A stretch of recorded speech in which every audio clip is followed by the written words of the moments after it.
একটি মিথ্যেবাদী রাখালের গল্প। এক গ্রামে একটি সৎ গরিব মেষচালক বসবাস করতেন। তার একটি মাত্র ছেলে ছিল। সেই ছেলে ভীষণ মিথ্যে কথা বলতো আর নিজেকে বড় চালাক মনে করত।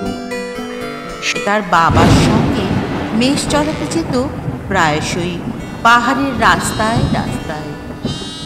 একদিন রাখাল বালক বেশ কয়েকটা মেষ নিয়ে চড়াতে গেছিল পাহাড়ের কাছে এক মাঠে। তার আশেপাশে আরো নানা চাষি ধান চাষ করছিল। সেখানে সেই রাখাল বালকটি মেষ চড়াতে চড়াতে মজা করে হঠাৎ চেঁচিয়ে উঠে বলে, নেকড়ে নেকড়ে, আমায় আর আমার মেষ শাবকগুলোকে নেকড়ে খেয়ে ফেললো গো, খেয়ে ফেললো। শিগগিরই এসো, আমায় বাঁচাও বাঁচাও। সঙ্গে সঙ্গে আশেপাশে যত চাষিরা কাজ করছিল সবাই একসাথে এসে উপস্থিত হলো রাখাল বালককে বাঁচাবার জন্য। কিন্তু সকলে একসাথে এসে দেখে কোনো নেকড়ে তো নেই। ছেলেটি উপরন্তু মিথ্যে কথা বলে চিৎকার করে লোক জড়ো করল। তখন সবাই আবার যে যার কাজে ফিরে গেল।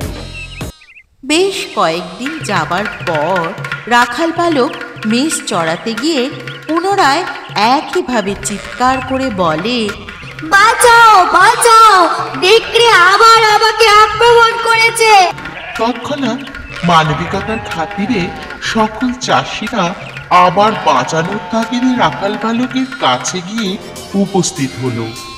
সেখানে উপস্থিত হয়ে দেখে কোনো নেকড়ে ধারে কাছেও আসেনি। পুনরায় মিথ্যা কথা বলে বালকটি সকলকে বিভ্রান্ত করল। সকলে আবার ফিরে গেল যে যার কাজে। বেশ কয়েকদিন যাবার পর রাখাল বালক যথারীতি নিঃশাবকগুলোকে নিয়ে চড়াতে গেল। চড়াতে চড়াতে সে একটি মাঠের কাছাকাছি জঙ্গলের মধ্যে গিয়ে পড়ল। আর হঠাৎ একটি নেকড়ে বাঘ এসে উপস্থিত হলো তাদের সামনে। আক্রমণ করলো রাখাল ও মেষ শাবকগুলোকে।